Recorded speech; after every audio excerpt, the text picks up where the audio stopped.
This is a HeadGum podcast.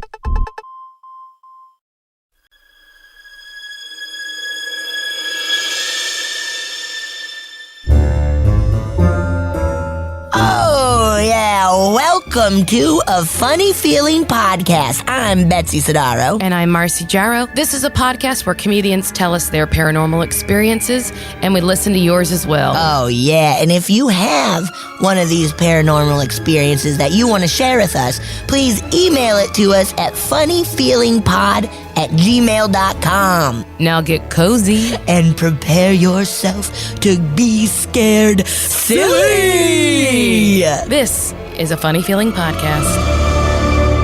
Betsy. Marcy. I don't know why I do that every time, but Every time. I like it. It's always a fun surprise. it does feel right. Yeah. I'm I'd be weirded out if you didn't. Yeah, it would mess up the whole thing. Yeah. I'm really excited about our guest today. I'm so pumped. She's so funny. I know most people have seen her on their televisions or they've come across a sketch online. She's a very funny actress, comedian. She's on the forthcoming, is that what I call it? Yeah, forthcoming Comedy Central show, Fairview, and you've seen her on Brooklyn Nine-Nine. Welcome, Lisa Gilroy. Whoa. Hey. Ooh. Spooky. Does everyone do that? Does everyone make a spooky ghost sound when they arrive? Yes. No, not as good as that though. That one was really scary. Yeah. Thank you. I've seen at least 4 commercials that you've been in the past week. Yes. I do a lot of commercials and it's nice. I'm thankful for the work, but I am wondering, starting to wonder if the Lord put me on the earth to sell toilet paper, baby. I mean, I think the trajectory of how most comedians we know, it starts with commercial, guest spot. Sex tape. Yes. And then you book your big thing. Okay, can't wait. And a big thing. 3 sex tapes away. At least, don't you feel like that's how it always goes? Like, I don't Yeah. But what about like the celebs? Why don't we? Like, you'd think there'd be more celebs on talk shows. I say celebs, by the way, because I don't have time to say the full thing. And if when they're on talk shows and stuff, like, why aren't we watching their old commercials? Like, you'd think that Ellen would love to have a laugh at that, to be like, let's play your old commercial. They must have hundreds of them. Why can't we see them? I wonder if they're like, don't fucking play them. are you kidding? All I do is watch old Stanley Tucci commercials. Really? What is he selling? What did he do? Yeah. He's in a Diet Coke commercial from the 90s, huge. and he looks so hot. It's very funny because he's not yet bald, but he has very much thinning hair, and it's still kind of blowing around in the wind in New York City.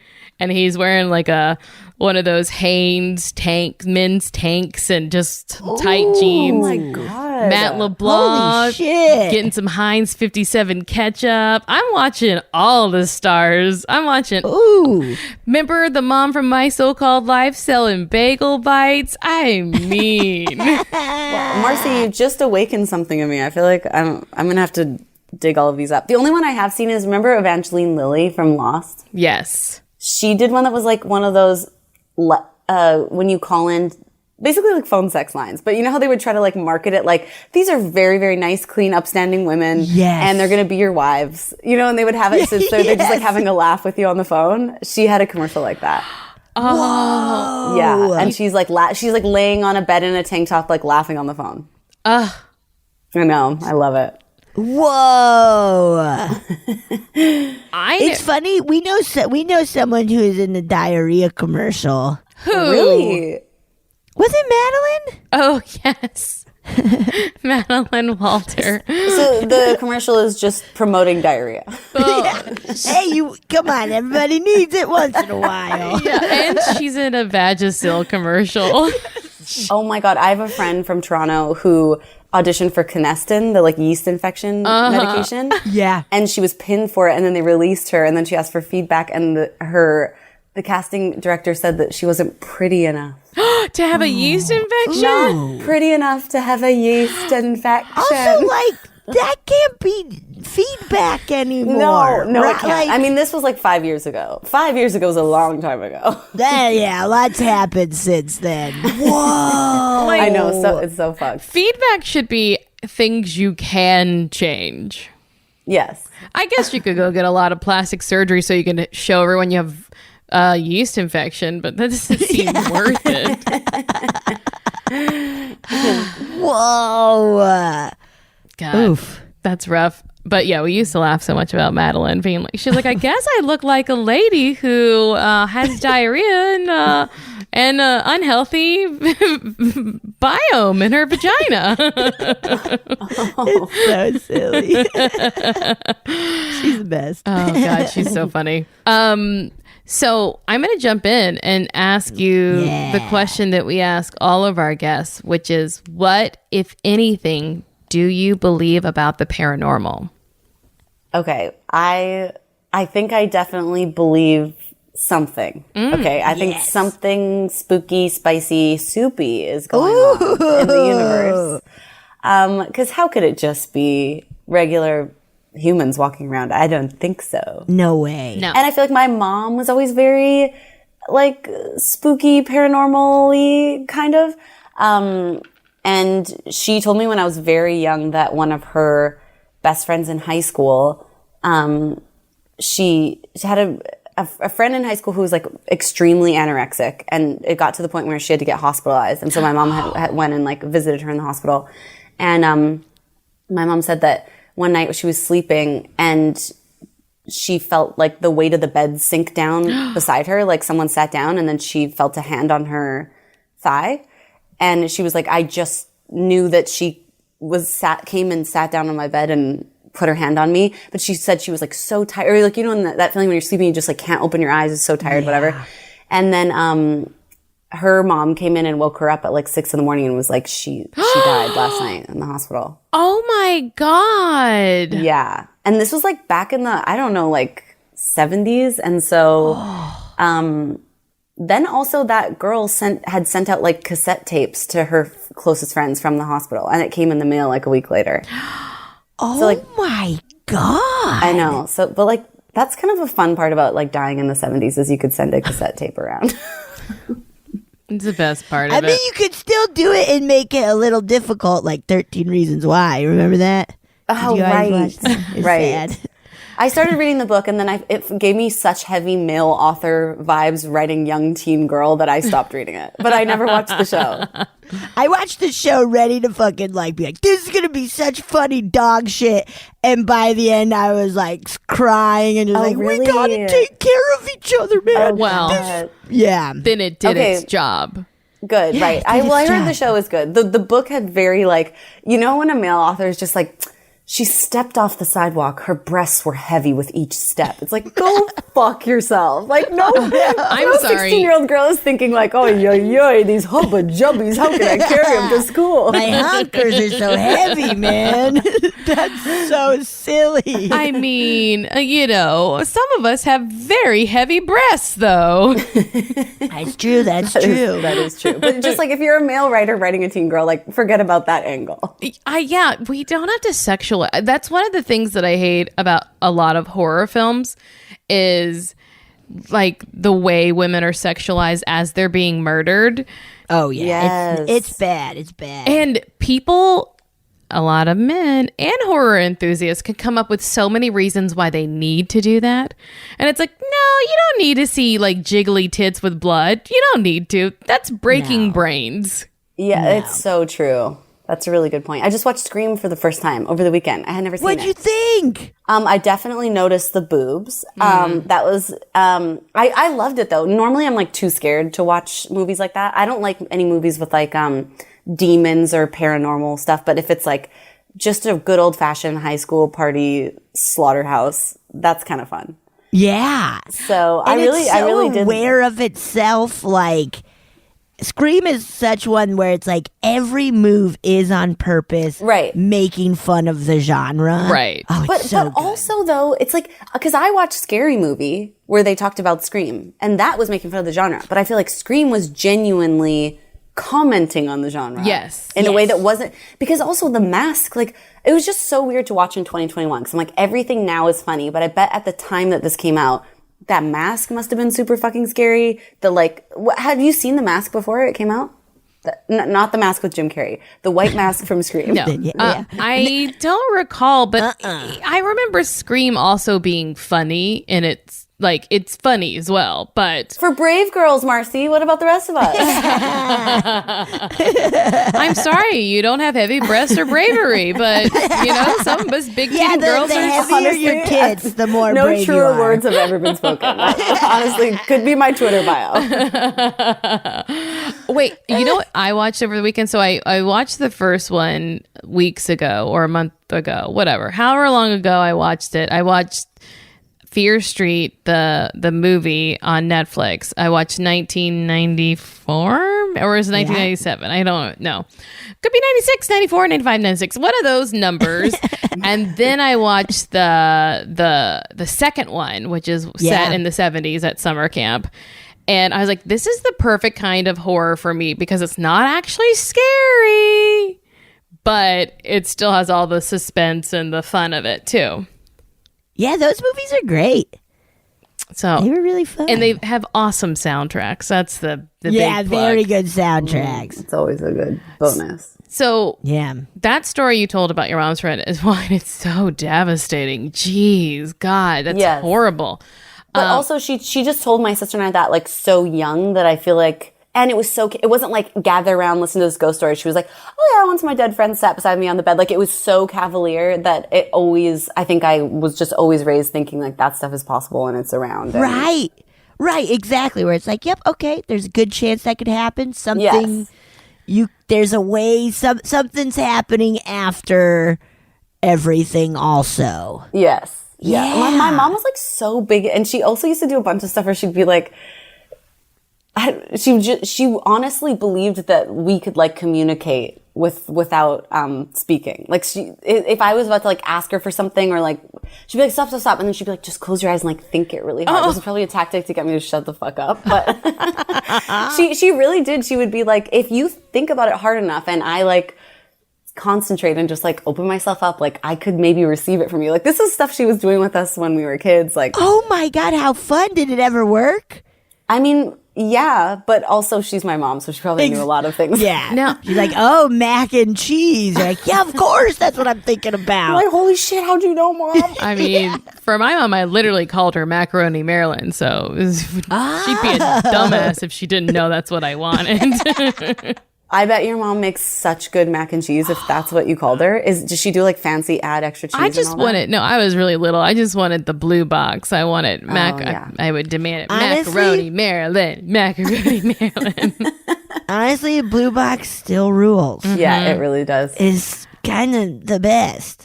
I totally believe in that mother's intuition stuff because I've had nights where something scary happened and my mom called me in the morning and was like, did something weird happen last night?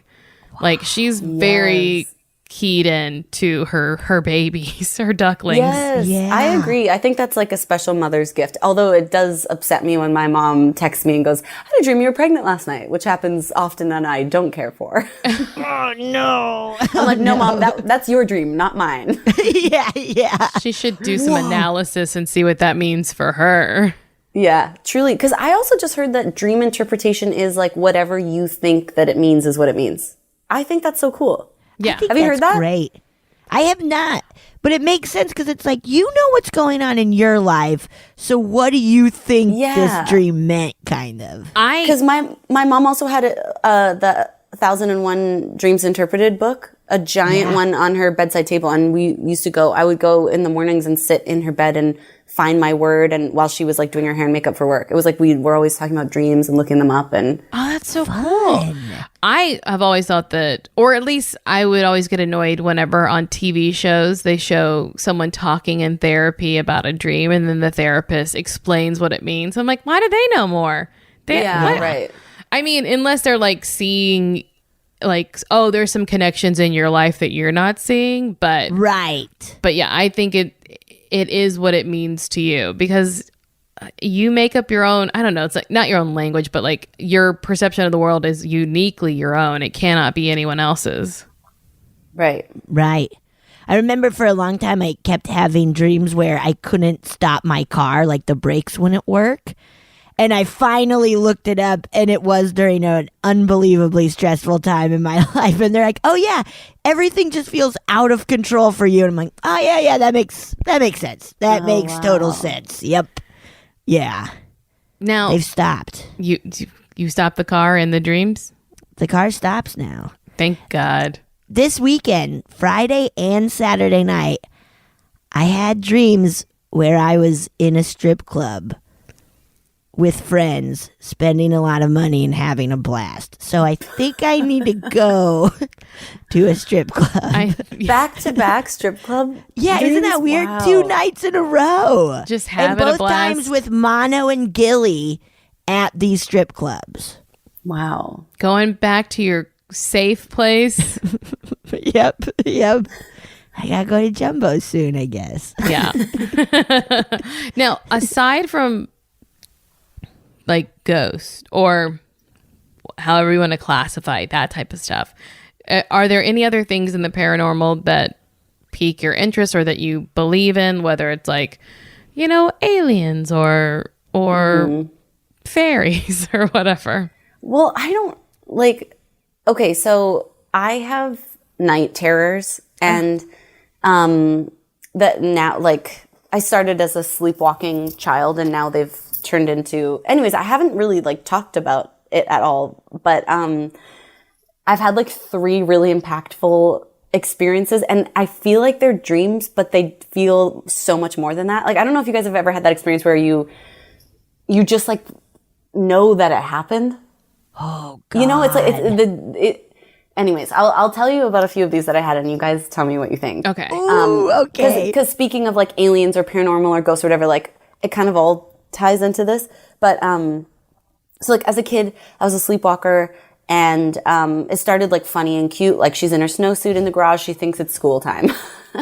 Very cute. Everyone's having a laugh. She's adorable. She's You would in second get dressed grade. for school? Yeah, like my parents straight up found me in the garage of our home wearing my snowsuit in the middle of winter in Canada, about to leave the house. That's like, so scary, though. Yeah, it is actually really scary. They would have heard the garage door open because it was so noisy, but like I could have just wandered out there in the middle of the night. Or stayed there and got hypothermia. Yeah, terrible. So, anyways, I remember in bio in high school, we watched a video of like, it's so cruel and terrible, but they like did this experiment on a cat where they removed the part of its brain where it couldn't distinguish if it was dreaming or awake. Oh. So it's like there was like some sort of sleep connection that they disrupted. So when the cat was dreaming, it was full on acting out every dream. It was not laying down. It was like running around chasing things, but they knew it was sleeping. And anyway, so I remember watching that and feeling like I know what that feels like, because I did so much of my childhood. I was like out in the world doing my dreams. Like I couldn't stop. I couldn't just be sleeping. So, anyways, it got better as I got older. Like I'd learned to stop myself sooner. So like I'd get like hand on the bedroom doorknob and I'd be like, no, we're not leaving. Think about what you're doing. Do you really need to be, like really stopping myself? So you would know you're dreaming in these. Yeah. instances. Like I kind of like developed a system to protect myself, basically, where, and it started, I'd have to do it in waking hours too. Like if I was about to leave the house, I'd be like, is this real? Like just asking myself like a line of questioning. Whoa. Is the sun out? Like certain things that you can see, like what time do you think it is? And then does the sun match that? Like stuff like that. Whoa. But it got extra confusing if it was like, if I dreamed that it was at night and I was dreaming I was in bed and then something else was going on, that made it really hard to discern. But anyways, so yeah, the last time I actually left my room, I was probably like 18, and I woke up and I didn't have any sheets on my bed. I was sleeping on a bare mattress and I was naked. And I woke up like that. And I was terrified. Immediately like burst into tears. I was screaming. I was panicking. I like woke up my family. Like, imagine you woke up like that. Like what, that is what so do you scary. think happened? And then that's so scary. I mean, and sober? No, I can't imagine. Yeah, exactly. Yeah, okay. Yeah, right. But then anyways, I remembered that I was like trying to recount the events, you know, I'm like, to my parents, because I was like, oh my God, like I'm so scared and blah, blah, blah. Like and then I kept saying like, I just got home, and I went to bed and they were like, what do you mean just got home? Like you were home for so, and I was like, no, I was at the dance. I came from the dance. I came home, and then I woke up and they were like, stop, like you weren't at a dance. And then like going further and further back, I realized that I had thought that I was at a dance and I was wearing like a big, beautiful dress. Turns out the big, beautiful dress was all of my sheets and blankets and comforters. Oh my God. I had tromped around the house, danced through the living room, taken all the way into the basement, into the crawl space, and dumped them all there. Oh my God. You're a horror film yourself.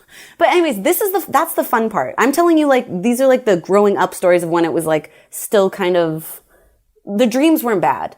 So now take that like realism where I'm walking around and then make it a nightmare. That's what I feel like it's turned into in adulthood. And it's only now like once or twice a year. But when it happens, it's so fucking, this is what makes me feel like, I don't know.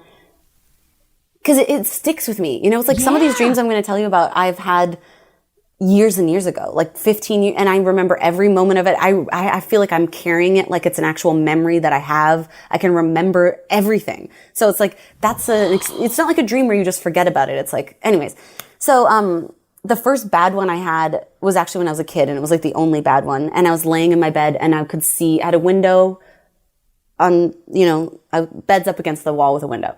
And I was laying in bed and I couldn't sleep, and I was like staring up and looking at the stars outside the window, and I could see like an overhang of the roof from our house. Mm-hmm. And I was just laying there, and a man like put his hands over the side of the roof and looked at me and put his head out over the side of the roof, and he was like, he was bald. This is why I don't even think he was human. Like he was kind of like grayish green, and he didn't have any hair, and he didn't have any eyebrows or eyelashes. And he just came over and looked at me, and we looked at each other.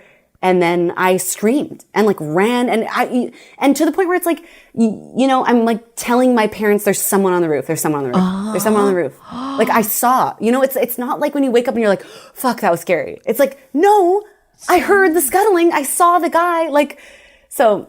Oh God. Yeah, it's terrible. So that was the first time that ever happened. And then I didn't have like a really visceral kind of like bad experience like that until then. When I was in college, I did like a year abroad in Quebec to learn French. So there's like a small French town, a French Canadian town called Chicoutimi, and it's like really remote and really small.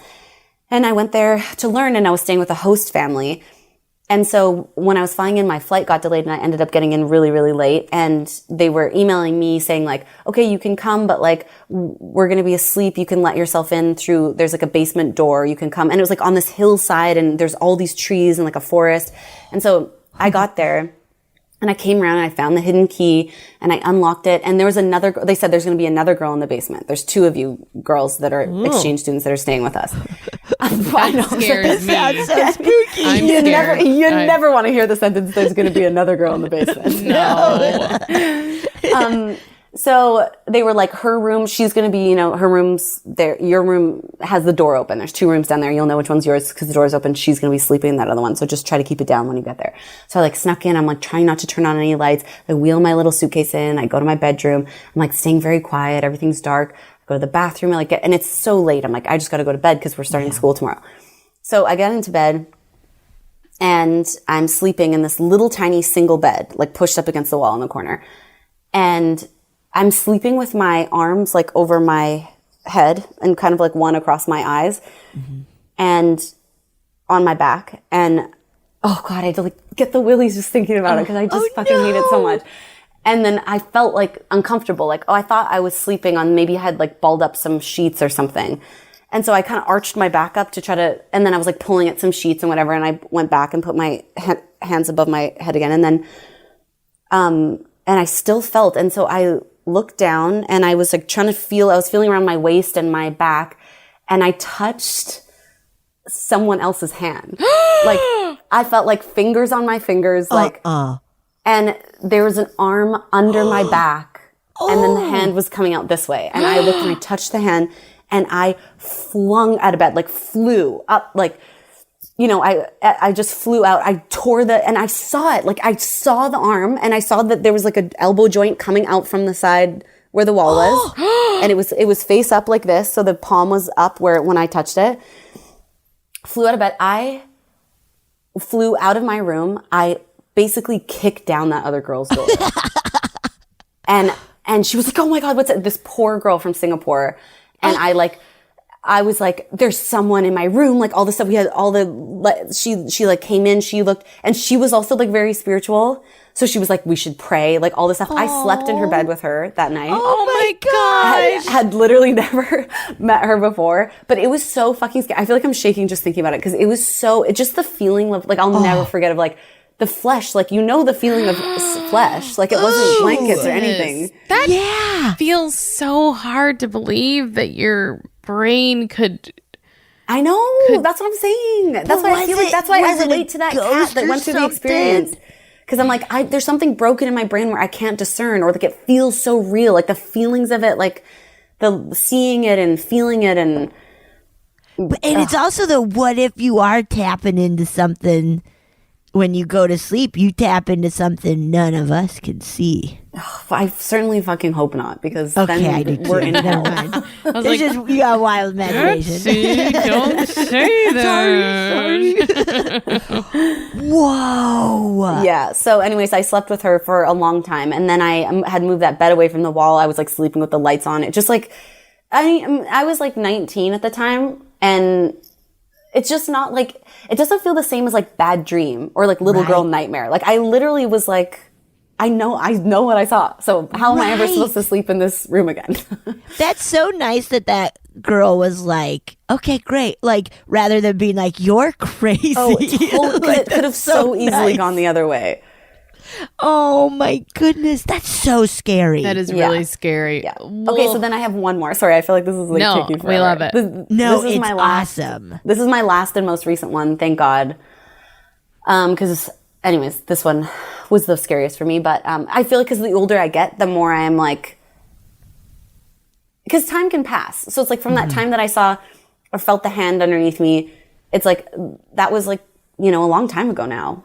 Yeah. Like almost 15 years ago. So I can convince myself over time that it's like less and less. But then when it happens recently, I'm like, no, this was just as real as that time and that time before it. So the most recent time was only like 3 years ago. And I flew to Toronto to shoot something, and they didn't, I was going to be there for a long time. So I didn't want to stay in a hotel. So I told them like, it's okay. I was going to be there for like 2 months. So I told them, it's okay, I won't stay in a hotel. I actually have like a family friend in Toronto. And so my dad has a friend, and she owns this house there. And so, and she has an extra room. And she has a son who's, in high school. And so she was gone. She said like, okay, you could come stay with us, whatever. I was staying with them for a few days, but she was out of town. So it was just me and the boy. And he had his room next to mine. And, I know this house really well because I stay there a lot when I'm shooting and whatever. And they're like close friends. And so, I mean, as close friends as you can be with a teen boy. Come on, don't I mean, I'm cool. Teen boys love me. And this kid like plays a lot of video games. So he would always stay up to like 3, 4 in the morning, just like gaming in his room especially because his mom was gone and I had to work. So I went to bed early.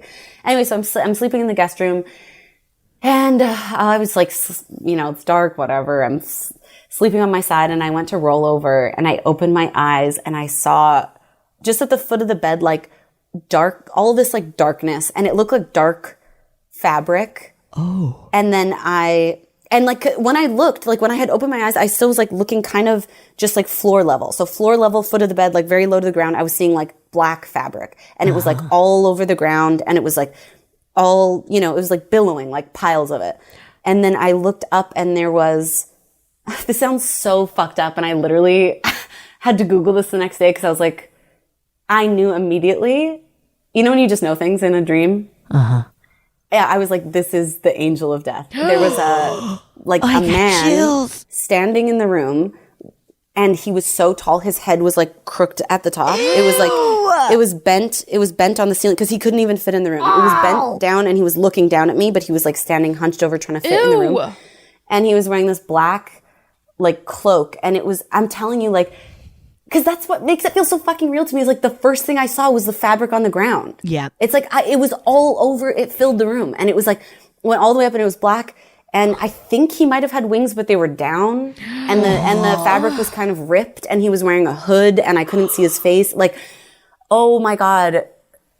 The way I scrambled, like, I like flipped off the bed onto the ground on my hands and knees and like crawled out the door. And this poor boy, it was like 2 a.m. He was still gaming and he was away and he heard me scream. And so when I opened the door, he was already standing at the door, like, what's going on? What's wrong? And I was like, I couldn't even talk. I was like trying to point behind me, like, but do you know how embarrassing that is for like a woman in her late 20s to be crawling hands and feet to a teen boy's room to be like, Daddy, there's a monster? Like, no, I wanted to die. But it was also like, I was full on crying. Like I had like tears streaming down my cheeks. Like, it's just like, it's so embarrassing. Cause I've had scary dreams before. You wake up and you go, oh, that's a scary dream. But it's like, when it's that real, you do go into like emergency mode and you are crying and trying to involve other people because you're scared for your life. Right.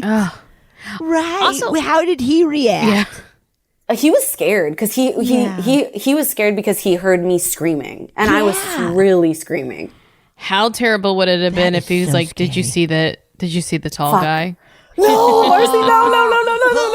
Oh no, Marcy. Oh, fuck. Oh no, that just gave me goosebumps. Casey, that is so scary.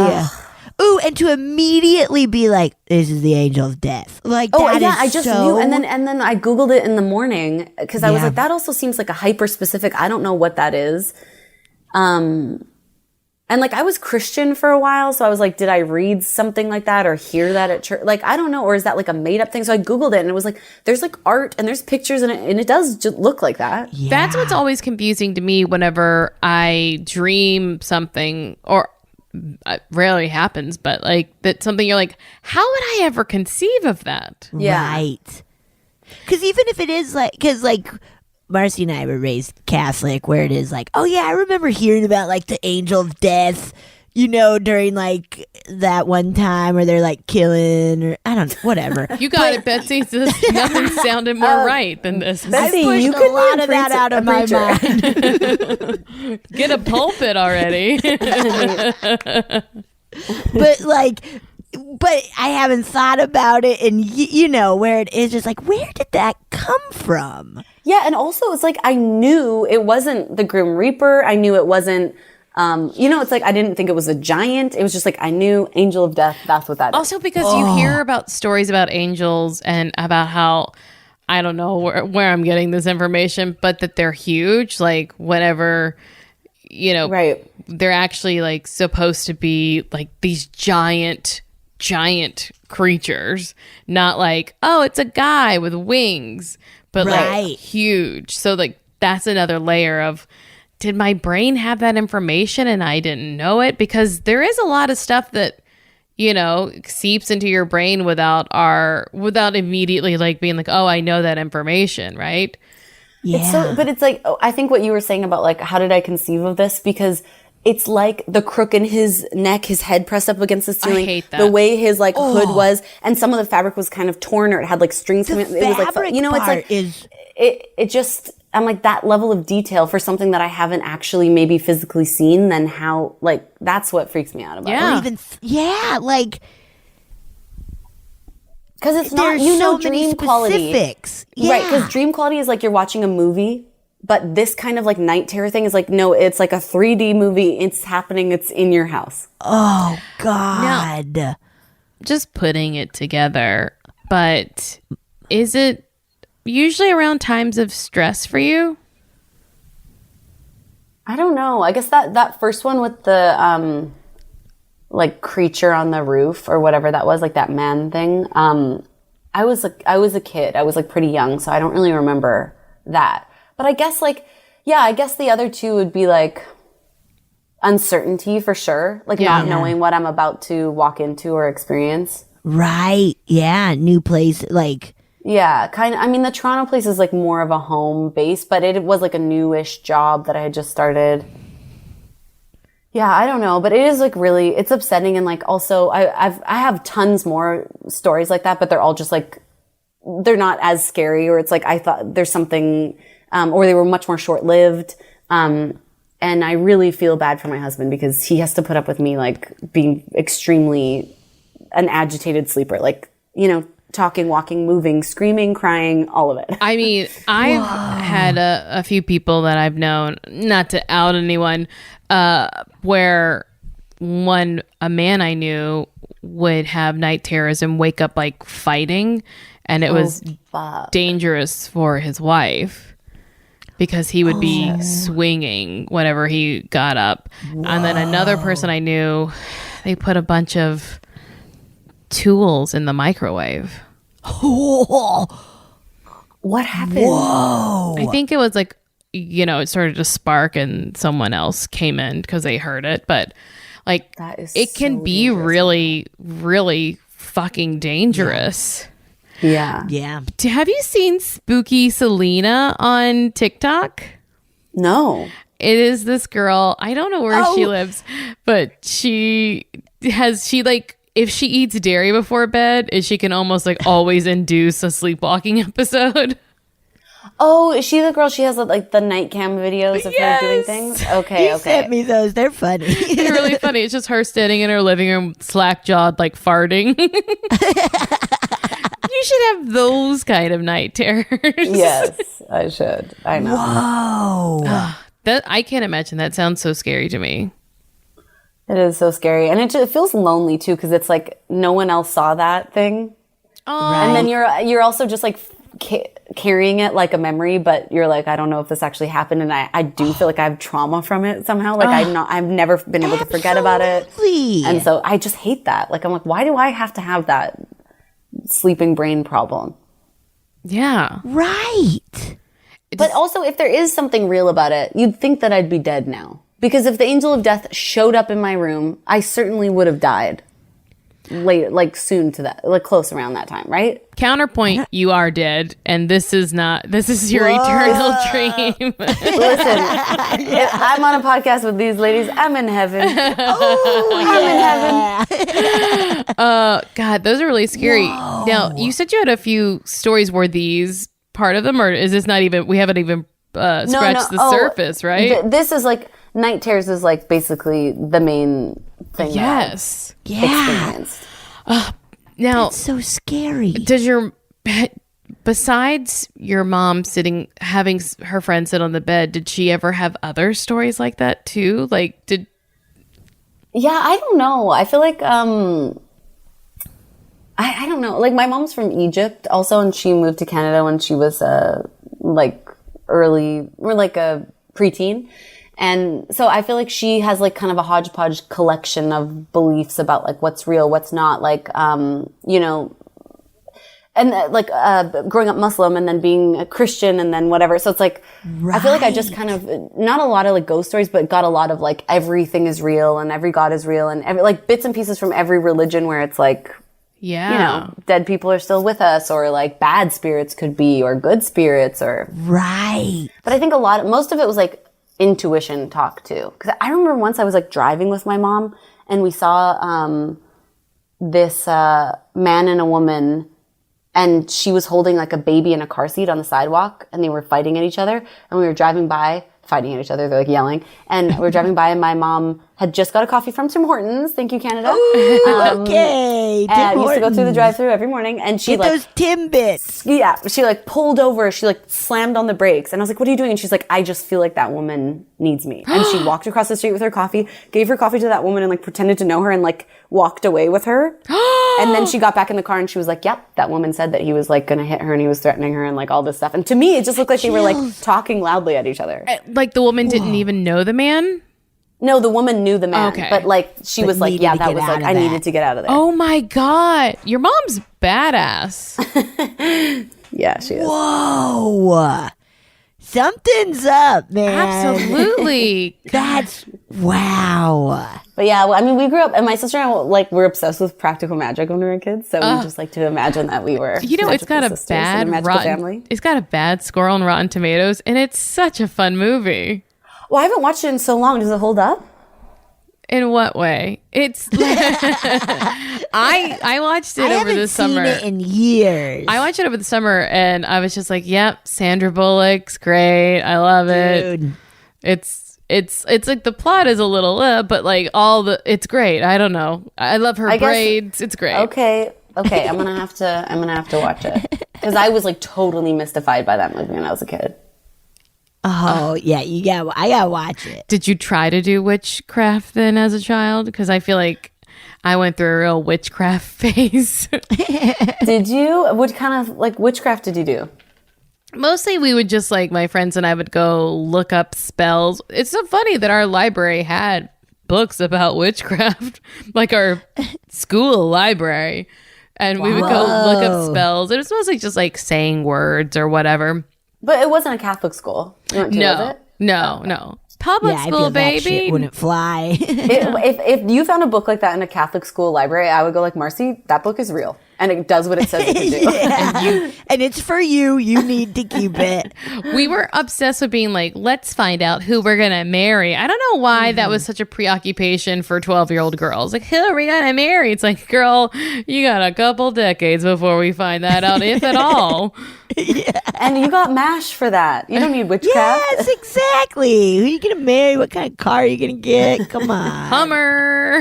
Yes, remember that? Oh, God. Oh, God. The night terrors are very scary, though. I don't wish that upon you anymore or anyone. Have you guys ever had night terrors like that? Only one that I can recall, and it was, I guess, is if a night terror is when you're dreaming something so real that you wake up and you're still doing it, right? Sort of. So I'm sure I told this before, Betsy, but I was having a dream. I don't know where I was, but there was like a rat there, and I thought it was dead, and I touched it with my finger, and when I did, my finger turned black and started to rot off, and then the rat came back to life, and so I had to crush it with my bare hands, and I woke up on my bed on my hands and knees screaming. Oh, God. Were you like clutching something? Well, I was like, I I was like on my hands and A knees, real like dead rat. Yeah, gripping. Imagine you woke up and there was a real dead rat in your face. Oh my God. And then the only other one was once I had a dream I was brushing my teeth and I woke up and I had spit all over my bed. Like I was like, I have done that.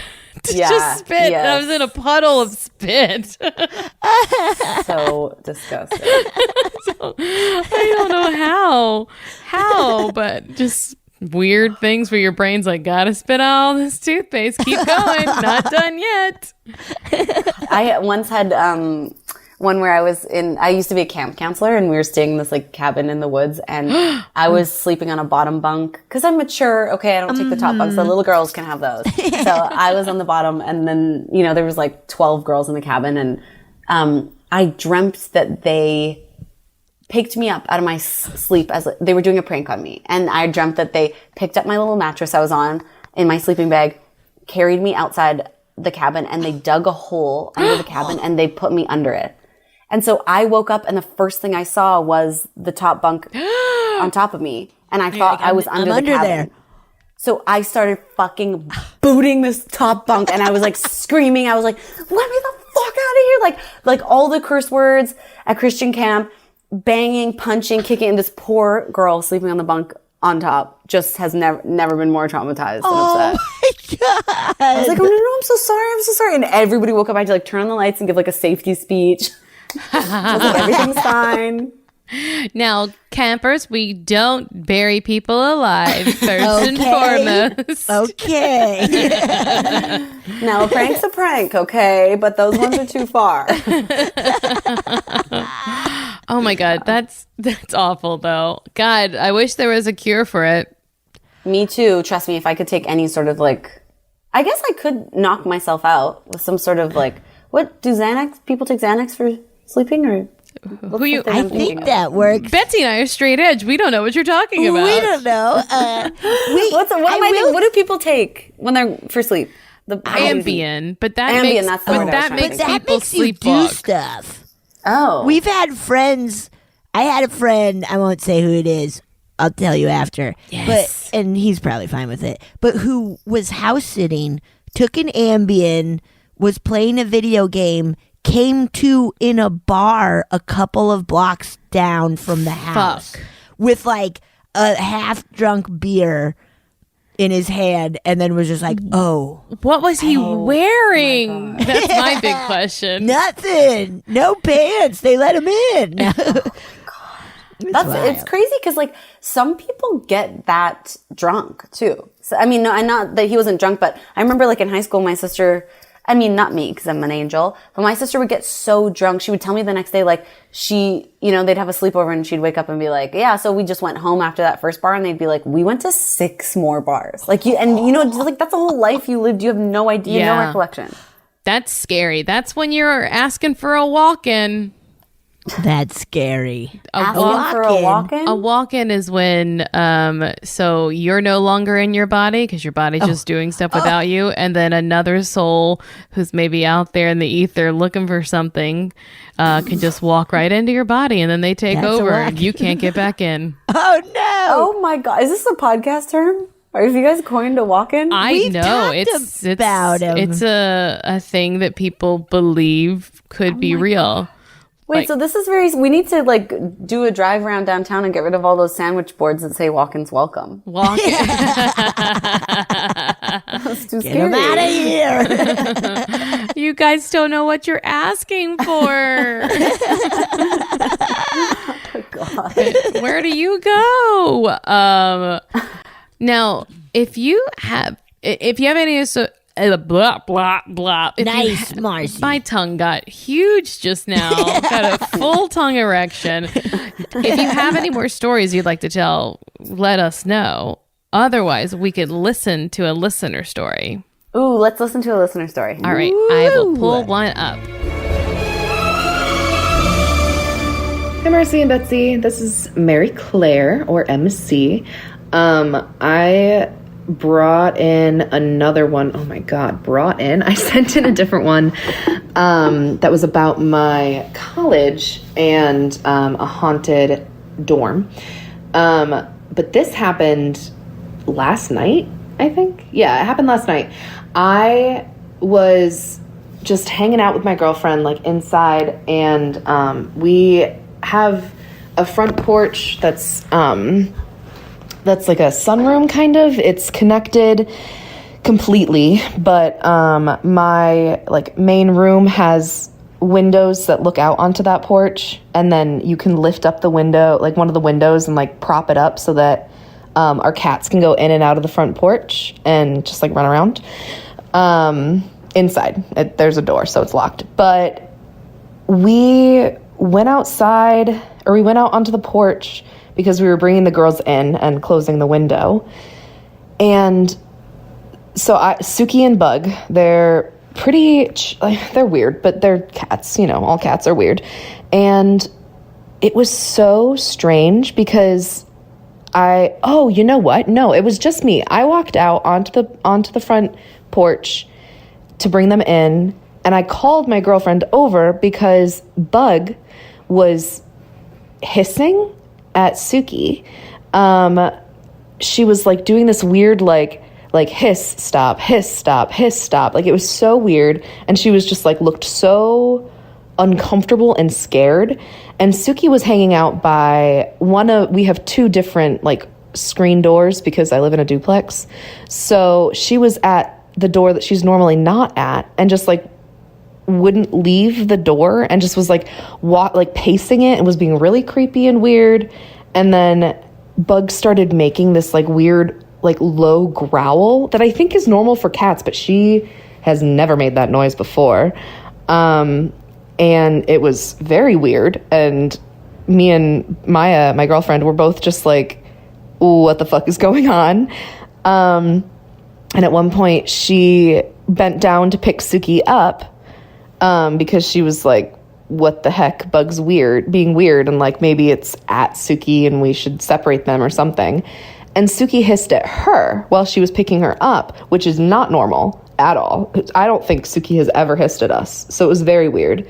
And Suki she's an anxious cat, but she's like, I don't know. It was just so odd. And then Bug just like would not let Maya pick her up, and she always lets Maya pick her up, and she kept making that weird growl noise. And then I bent down to pick Suki up because she is more comfortable with me, And she didn't hiss at me, but she was growling. Like I could feel her vibrating, like her chest. And so I put her back down because I didn't want to get slapped. And also, like, I respect their autonomy. And it was so spooky and scary. And this whole time, Bug is still making that weird, like, low growl noise and, like, not going near the door that Suki's at. And, like, Suki is not really paying attention to her. It was bizarre. And so the way that we ended up getting them inside was just shaking a bag of treats. And then they got inside, we closed the window, and no more hissing. They were fine with each other. Like, they were sniffing each other. They weren't mad at each other. So I don't think Bug was hissing at Suki. And then they were just off the rest of the night. Like, they just were, like, really on edge, very, like, jumpy. They kept wanting to go back out to the porch, and we didn't let them. And this morning, me and Maya went to have coffee on the front steps, like, outside. And so we let the girls out on the front porch, but we were watching them to see if they, like, were going back to the door, because we thought maybe it was, like, an animal that was out there, like a different outside cat or something, like, freaking them out. But I don't know. I don't think it was. I think it was, like, some weird energy. I don't fucking know. That was so bizarre.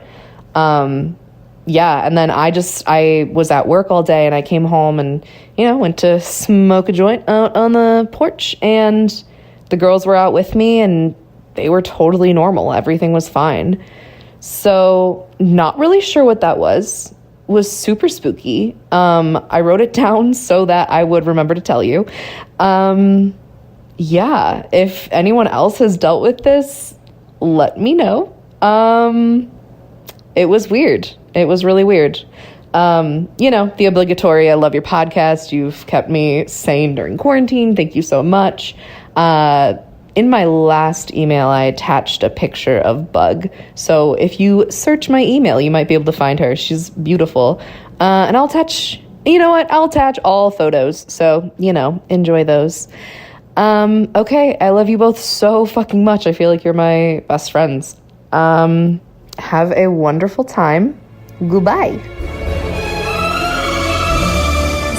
Suki and Bug had a quarrel? Suki and Bug. Something was out there making them weird. I mean, I have too many cats, Lisa. I don't know if you know this about me. I have one cat. How many cats do you have? Oh, I had one. He died tragically at the beginning of the pandemic. Just like too young, too tragic. It was like he had a blood clot, and I went crazy. It was terrible. And then I fostered a cat. That was a bad scene, fight with a rescue. And I was like, never again. I'm just taking time off. And then my lawyer was like, hey, someone found this mommy cat and her 2 kittens. Would you like take care of them while they're recovering from their spay and neuter? And I was like, okay. And then they just never left. They just had their they've been here, almost. And now they rule Marcy. They do. They rule me. Now, so they get along pretty well. Sometimes when they're fighting, like it's very rare that a family stays together like this. I think that's what I've heard. And also, like, my vet was like, you never see a mommy with her 2 kitties.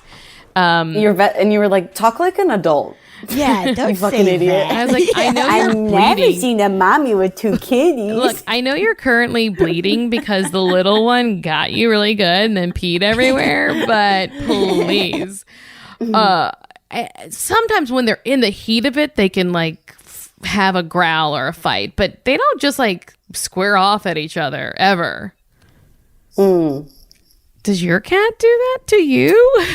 No, I've only heard I know what she's talking about though, when your cat makes a sound you never heard them make before. And that only happened once when I went to pick my cat up from the vet, and the doctor brought him out in his little carrier, and he like made a haunted, spooky scream at the moon howl that I had never heard before. And I was like, yeah, I mean, it made me feel like I'm never bringing him back to you guys, whatever you did to him. But yeah, it's never good to like hear your cat make a new sound. It's never good news.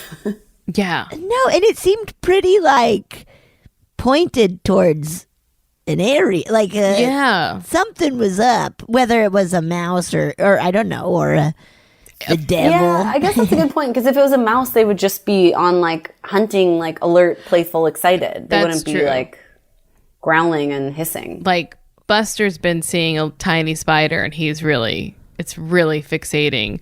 Sometimes they'll even have seen something somewhere once, and they go back to see if it's going to come back to the same spot.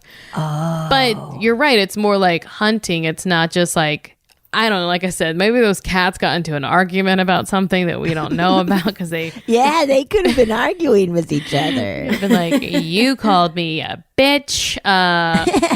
But I will say this, cats are still very much a mystery to me, and they all have their own things, but they're very spooky too. Yes. And they know, I mean, when your cat's just like staring blankly into the distance at something, they're seeing all sorts of shit. They're seeing shit, man. Yeah. Dogs are seeing shit. Now, last night it was really windy. How was everyone's animals during the windstorm? Oh, Wilma was constantly just like, what was that? And it's just like, you gotta get used to this. It's just a little wind. You'll be fine. Yeah, but they're really not. They're spoiled California critters. So they're not used to any sort of inclement weather. Yeah, because we had thunderstorms a week ago. Yeah. Oh, yeah. And I just feel like they're used to just blue skies, sunny days. Yep. But yeah, my cat was really freaked out by the wind too. How was your family of cats, Marcy? They were like at the doors being like, was something gonna come in here? A leaf? Right. A fucking leaf! Oh wait, actually, that's a good point. Is this caller from Los Angeles? I don't know. Because it was a windy night last night, so... Well, this was sent a while back too. We got a little bit of a backlog, but I don't know if anyone else has ideas of what happened with Bug and Sookie. I hate to think they weren't getting along. I'd rather it be a malevolent being in your house. Hate a cat fight, we got to stick together, girls. But yeah, cats are spooky. Dogs are spooky too sometimes. Animals are spooky, man. Humans are spooky. Everything's spooky. Does Wilma ever growl at something you can't see?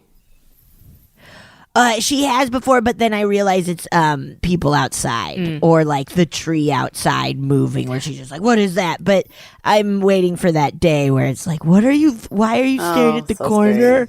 Why are you staring at the corner?" It's not gonna happen. But my cat loves to just like look just past my shoulder, behind me, as if there's someone behind me, and it really irks me. No, yeah, cats have a hard time with eye contact. Okay, unless they want something. I mean, he makes eye contact with me all the time, but it's like when he has that, he'll get like an alarmed look on his face, and he'll be like that kind of like, if it was a Disney Channel movie, I'd be like, he's behind me, isn't he? Yeah, your cat. Here's how you know if there's trouble. When your cat has a round eye, that's trouble. I used to always say, round eye, bad guy. Whoa. Round eye, bad guy. Words to live by. Yeah, that's when they're fucking ready to fuck shit up, when they get those big round pupils. Oh, right. Yes.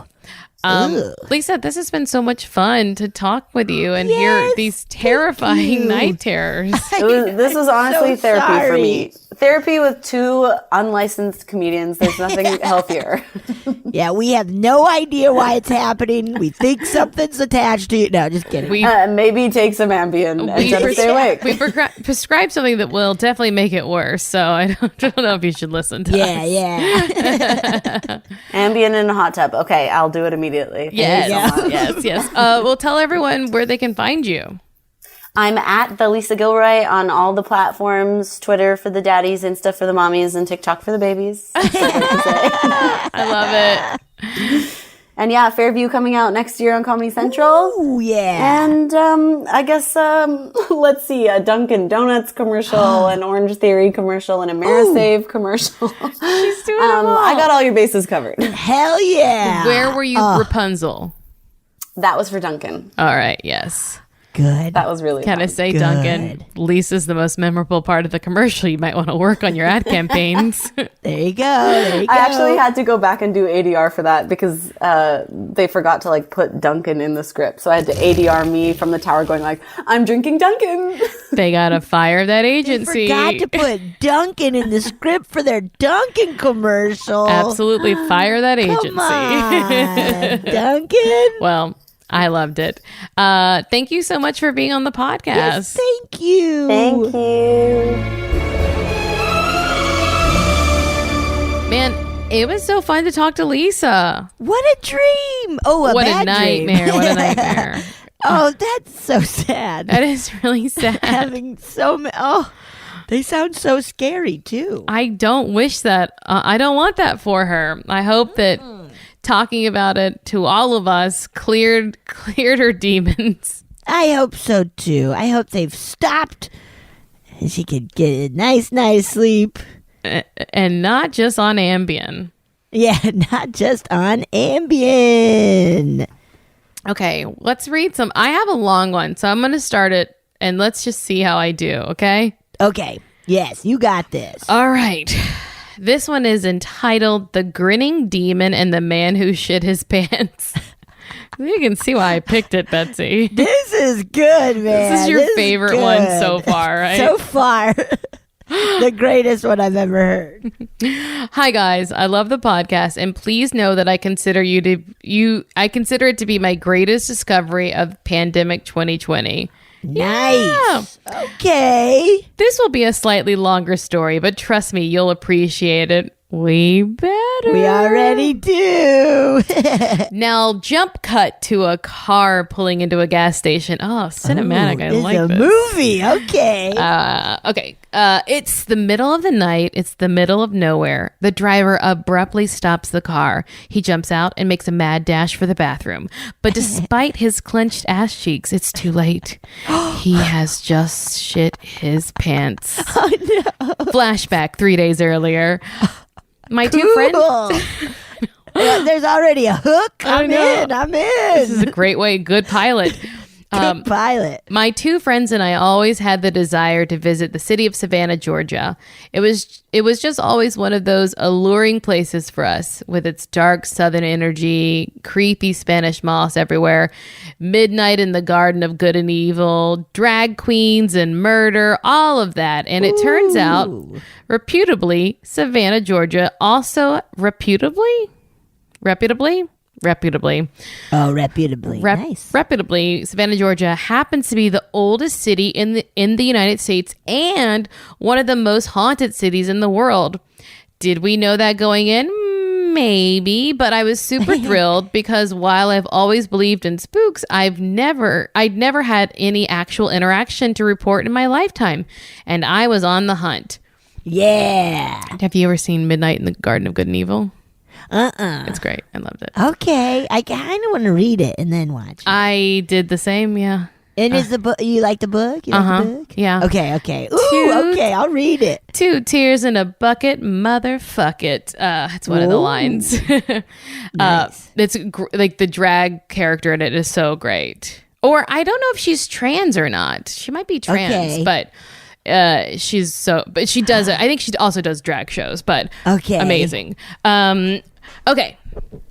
So it's June 2011. I fly down from New York to Tampa to pick up my friend Maria, who I've known 25 years at this point. And from Tampa, we take a long road trip up north to Savannah. Meanwhile, our friend Beth is flying down from New York the day after we arrive. Now, it's worth noting that out of the 3 of us in the friend group, I'm the only one on a ghost hunt. Maria and Beth don't want anything to do with spirits of any kind. Maria stresses out and tends to sweat when terrified, which could be often. And Beth's attitude is, I've got enough on my plate. I don't need to start fucking around with the spirit world. Fair enough. But me, I'm headed into this trip like, come on, ghost, let's connect. When Maria and I get to Savannah, I take her to dinner at a famously haunted restaurant called the Old Pink House. I can't remember what sinister past ye old Pink House claimed to have, but we sat, we ate, and nothing worth noting happened. Regardless, Maria and I, blah, blah, blah. Regardless, Maria was a ball of nerves the entire meal at the very idea of a haunted restaurant. Oh my goodness. Sweating into her chicken. So she finally said, I'm going to the bathroom. I need to wipe the sweat off my mustache. I like this. She came back from the bathroom with a look of absolute dread on her face. I said, what the hell happened to you? The bathroom is upstairs, she said. I went in and a woman was in there cleaning blood off her leg. I asked her, are you okay? And she told me, a ghost just pushed me down the stairs. What? Seriously? We got to get out of here, she said. Like now. We haven't had dessert. The internet says we need to try the famous praline basket, I said. Fuck dessert, she said. We gotta go. So we asked for our check and we left. I wasn't even allowed to get pushed down the stairs. The next day, Beth arrives and the story of the unfortunate woman in the bathroom gets shared. I immediately get scolded for inviting ghosts into my life. Trust me, you do not want this, Beth told me. I paid her no mind, and I waited for the ghost tour that was about to happen that evening. I want to note, both of these girls agreed to join me on the ghost tour. Just saying. Okay. Anyway, we go on the ghost tour that night, and I will say the stories on the tour were pretty creepy. It was a great tour, but that's when my troubles began. The last house on our left, not our left, okay. The last house on our tour, Marcy. 432 Abercorn Street. Abercorn. 432. I said it all backwards. I really have dyslexia sometimes with numbers. I get numbers inverted as fucked. 432 Abercorn Street. I'll never forget the address. Gave me what I came searching for. Yeah. First off, the house is empty. No one lives there. And as we walk up to 432 Abercrombie, I call it Abercrombie. Like Abercrombie and Fitch, dude. Chinese food makes me sick. I think it's fly when girls don't fly for the summer. Fitch or something. As I walk up to 432 Abercorn, both Beth and Maria sensed the energy coming off the 3-story 17th century house. They told me, we're not going near that house. We'll be waiting over there across the street. See attached photo. I gotta send Betsy the attached photo really quick. Gotta Betsy. send it to me. I gotta see this. You creepy. gotta. All right. Wait, this is too hard to type. And now I lost my place. It's a whole thing now. Let's see. Where was I? This was a bad mistake, Betsy. Okay. You're doing great. Meanwhile, our guide relayed to the group the legends of 432. Thank you for not including the street name. I believe one story was that a Civil War colonel had a daughter who wanted to go outside and play with the other kids, but he wouldn't let her for whatever reason.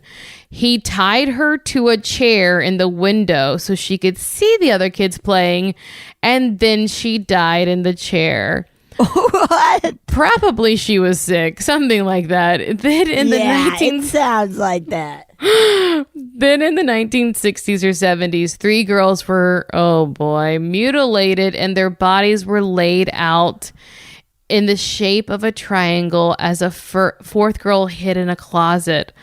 Also, some college girls lived in the house, and there were satanic rituals and another murder.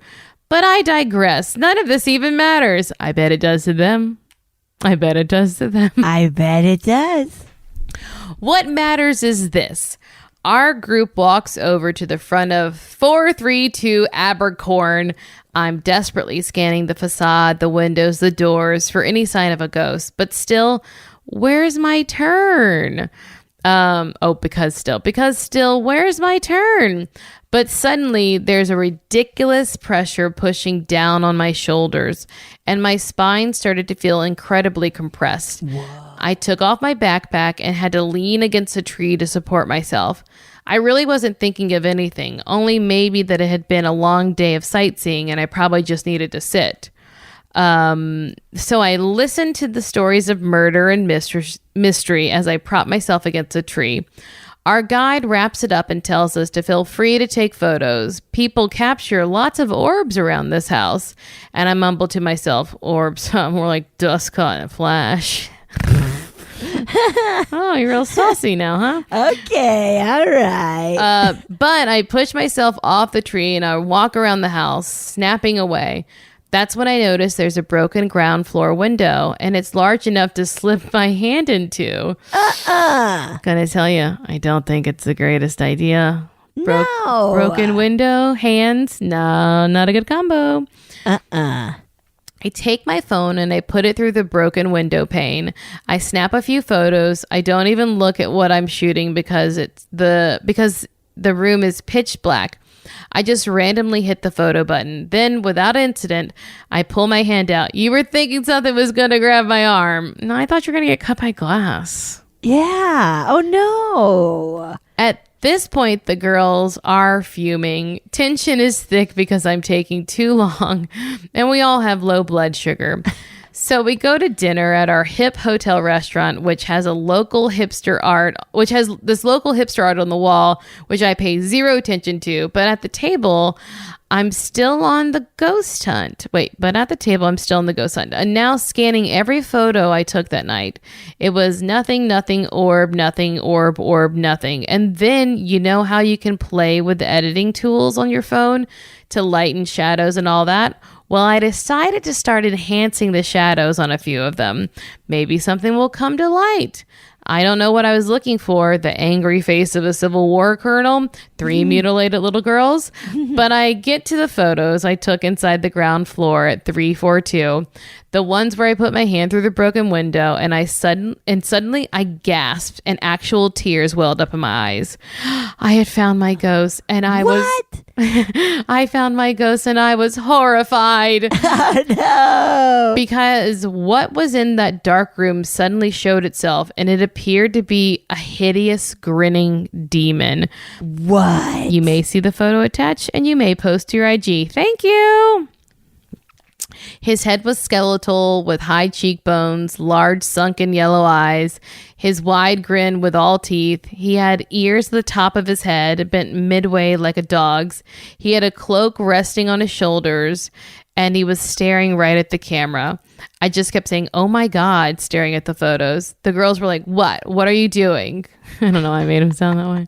Yeah, that's funny. What are you doing? Oh my God, you're being so weird. And they were scared because I went pale and I was nearly crying. I showed them the photo of the demon and their jaws drop. Maria immediately started sweating again and was like, "We got to get the fuck out of here. We got to go." And Beth was like, you see what happens? He's coming for you now. That is it. "We need the check," Maria cried. "We can't escape him," said Beth. She turns to me and goes, "He's looking right at you. You're his now."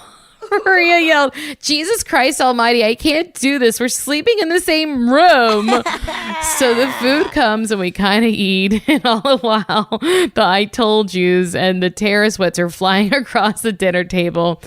Then the next horrible thing happens. We get up to leave. We're walking out the restaurant, and up the wall is one of those local pieces of art I told you I ignored earlier, a painting.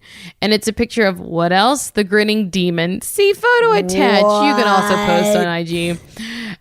This is now absolutely baffling and mortifying all at once. So many questions, so much terror, so we ran out. As she mentioned, Maria and I were sharing a room. In fact, Beth was staying in a completely different hotel altogether, so she's gone. And Maria and I get our rooms, and we are many things. Exhausted, scared, probably still hungry. But as soon as Maria's head hits the pillow, she's out. And there I am, laying in the dark in my single bed, staring at the ceiling.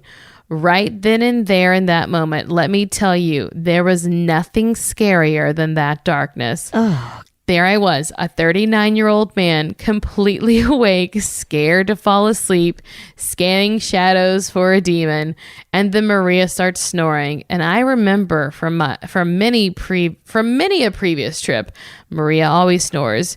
Jesus, fuck my life right now. So now I'm definitely not going to sleep.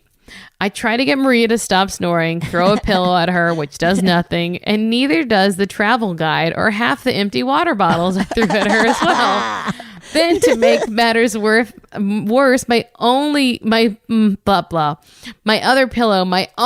pillow falls to the floor. It's right there on the floor within arm's reach, but I'm too scared to reach down and pick it up. I simply would not reach down and pick up the pillow in the dark because I was afraid the grinning demon would grab my arm from under the bed. Bottom line, I didn't sleep much that night. But I wasn't finished with 432 Abercorn.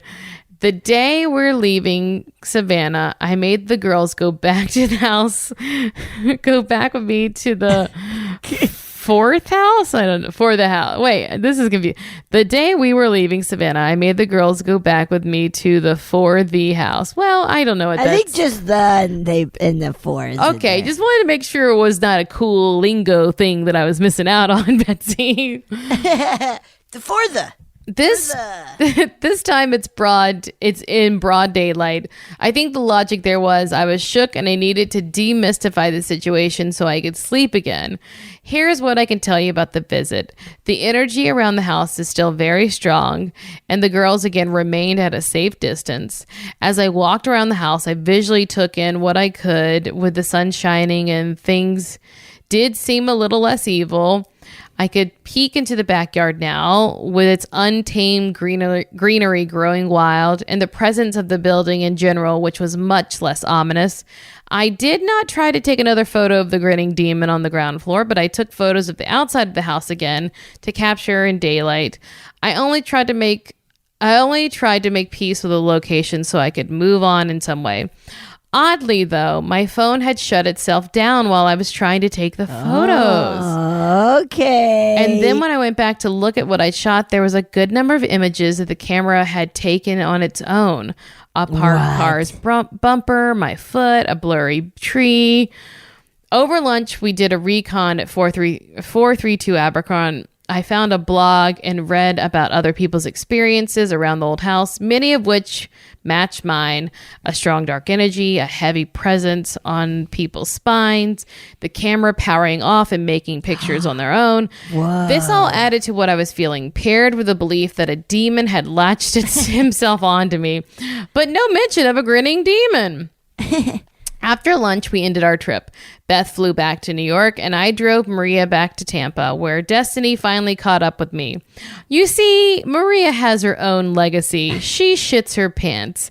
In fact, many a time she has shit her pants, and I've made fun of her for years, even entertaining other friends and coworkers with the tales of Maria's pants shits. Now, night had fallen, and we were halfway through Georgia.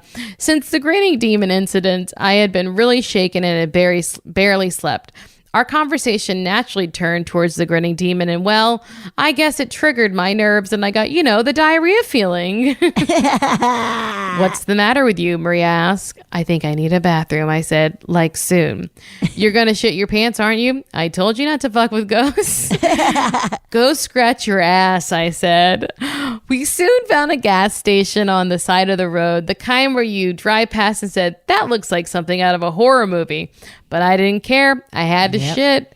I stumbled out of the car, ass clenched, but didn't quite make it. I did indeed shit my pants. I let myself into the bathroom to assess the damage. I lost a pair of good underwear that night. I left in the trash can. Yeah. When I got back into the car, I told Maria what happened. She laughed her ass off, and she laughed all the way to Tampa.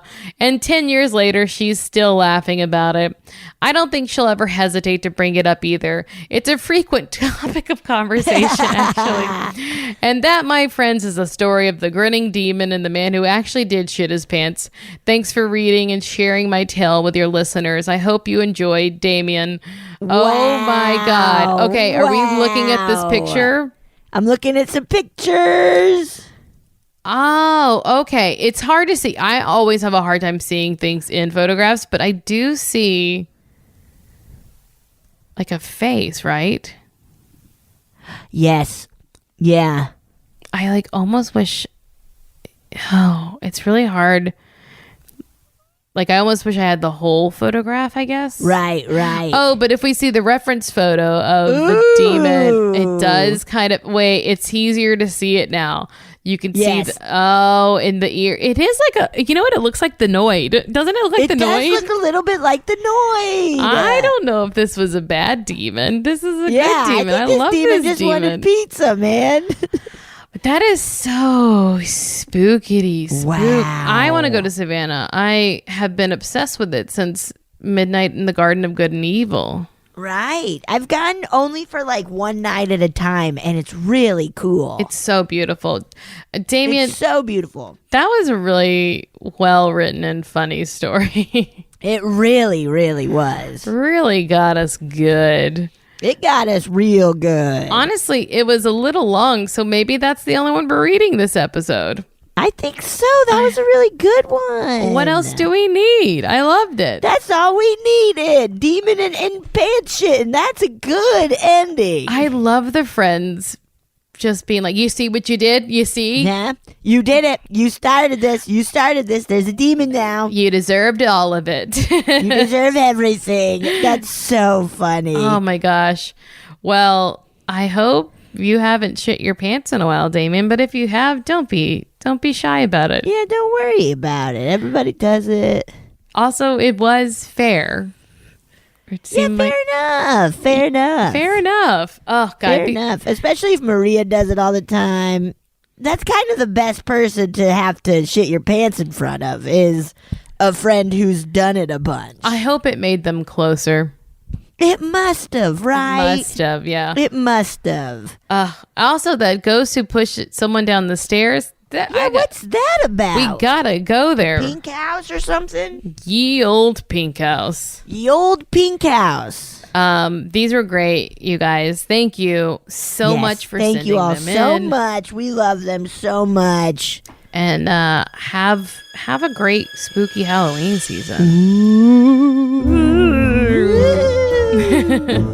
Oh, yeah. Thank you so much for listening to A Funny Feeling. If you have a paranormal experience that you would like to share, please send us a voice memo, or you can email us just a letter at funnyfeelingpod@gmail.com. I'm Marcy. I'm Betsy.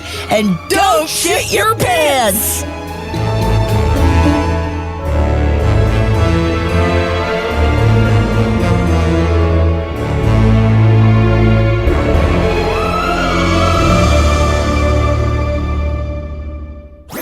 That was a HeadGum podcast.